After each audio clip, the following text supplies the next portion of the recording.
ഇത് മാസ് മോട്ടോഴ്സിൽ നിന്നാണ്. Honda Activa വണ്ടി എൻജിൻ വർക്ക് കംപ്ലീറ്റ് ചെയ്ത വണ്ടിയാണ്. അതായത് സിലിണ്ടർ പിസ്റ്റൺ എല്ലാം മാറ്റി നമ്മൾ റീസെറ്റ് ചെയ്ത വണ്ടിയാണ്. അപ്പോൾ നമ്മൾ എൻജിൻ വർക്ക് കംപ്ലീറ്റ് ചെയ്തതിന് ശേഷം അതിൻ്റെ ഉള്ളിൽ എൻജിൻ റൂമിൻ്റെ ഉള്ളിലൊക്കെ അത്യാവശ്യം നല്ല രീതിയിലാണ് ചെളി കാര്യങ്ങളൊക്കെ ഉണ്ടായിരുന്നു. അത് നമ്മൾ ആ രീതിയിൽ തന്നെ കൊണ്ടുപോയിട്ടൊന്ന് വാഷ് ചെയ്ത് ക്ലിയർ ചെയ്തിട്ടുണ്ട്. തന്നെയല്ല നമുക്ക് ചേസിൻ്റെ 1-2 ഭാഗങ്ങളിലൊക്കെ തുരുമ്പ് കാര്യങ്ങളൊക്കെ ഉണ്ടായിരുന്നു. അപ്പോൾ അതൊക്കെ നമ്മളൊന്ന് പെയിൻറ്റ് ടച്ച് ചെയ്തിട്ടുണ്ട്. അപ്പോൾ ഇനി നമുക്ക് ബോഡി സെറ്റ് ചെയ്യാനും കാര്യങ്ങളൊക്കെ ഉള്ളൂ. ബോഡി സെറ്റ് ചെയ്യുക, ബില്ലാക്കുക, അത്രയാണ് മെയിനായിട്ടുള്ള വർക്ക് കേട്ടോ. അപ്പോൾ നമുക്ക് ഇതിൻ്റെ ഈ എൻജിൻ വർക്ക് ചെയ്തേക്കുന്നത് 1 വർഷത്തെ വാറണ്ടിയിലാണ് നമ്മൾ ചെയ്തേക്കണേ. 1 വർഷം അല്ലെങ്കിൽ 12,000 കിലോമീറ്ററാണ് വാറണ്ടി കാലാവധി. അതിനകത്ത് ശരിക്കും ഈ മീറ്ററൊക്കെ വർക്കിംഗ് അല്ലാന്നുണ്ടെങ്കിൽ നമ്മളത് ക്ലിയർ ചെയ്തിടേണ്ട അത്യാവശ്യമാണ്. കാരണം മീറ്റർ കേബിളൊക്കെ പോയി കഴിഞ്ഞാൽ പോലും ഒരു മീറ്റർ വർക്കിംഗ് അല്ലെങ്കിൽ വാറണ്ടിയൊക്കെ ക്ലെയിം ചെയ്യാനായിട്ട് അതൊരു പ്രോബ്ലമായിട്ട് വന്നേക്കാം. കാരണം എന്ന് വെച്ച് കഴിഞ്ഞാൽ നമ്മളിപ്പോൾ ചെയ്തു പോകുന്ന വർക്കിൻ്റെ ഡീറ്റെയിൽ ഓൾറെഡി ഇതിനകത്ത് ഉണ്ടാവും.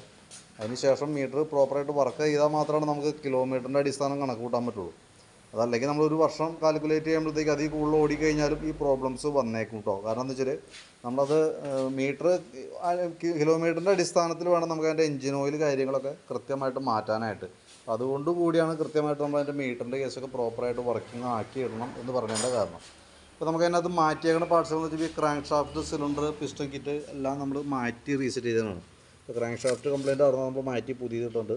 സിലിണ്ടർ, പിസ്റ്റൺ ഐറ്റംസും മാറ്റിയിട്ടുണ്ട്. പിന്നെ ഗിയർ ബോക്സിൽ വരുന്ന ബെയറിങ്, ഓയിൽ സീല് കാര്യങ്ങളൊക്കെ മാറ്റി ഗിയർ ബോക്സിൻ്റെ ഭാഗവും റീസെറ്റ് ചെയ്തിട്ടുണ്ട്. ഗിയർ ബോക്സിൽ പിന്നെ വേറെ നമുക്കൊന്നും മാറ്റേണ്ടി വന്നല്ല, വീലുകളൊന്നും ഡാമേജ് ഇല്ല.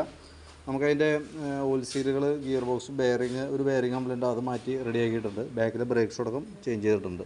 പിന്നെ അതേപോലെ തന്നെ എഞ്ചിൻ്റെ അകത്ത് വരുന്ന ക്യാം ചെയിൻ, ടൈം എഞ്ചിൻ മാറ്റിയിട്ടുണ്ട്. അതൊക്കെ മാറ്റിയിട്ടാണ് നമ്മൾ ക്ലിയർ ചെയ്തേക്കണം കേട്ടോ. അപ്പോൾ ഞാൻ ജസ്റ്റ് അതിൻ്റെ ഡീറ്റെയിൽസ് ഒന്ന് കാണിച്ചു തന്നതിൽ നമുക്ക് അതിൻ്റെ സർവീസുമായി ബന്ധപ്പെട്ട ഡീറ്റെയിൽസ് കൂടി ഒന്ന് പറയാനാണ്. അതായത് നമുക്ക് ഓരോ 4 മാസം കൂടുമ്പോൾ നമുക്ക് സർവീസ് വരാം.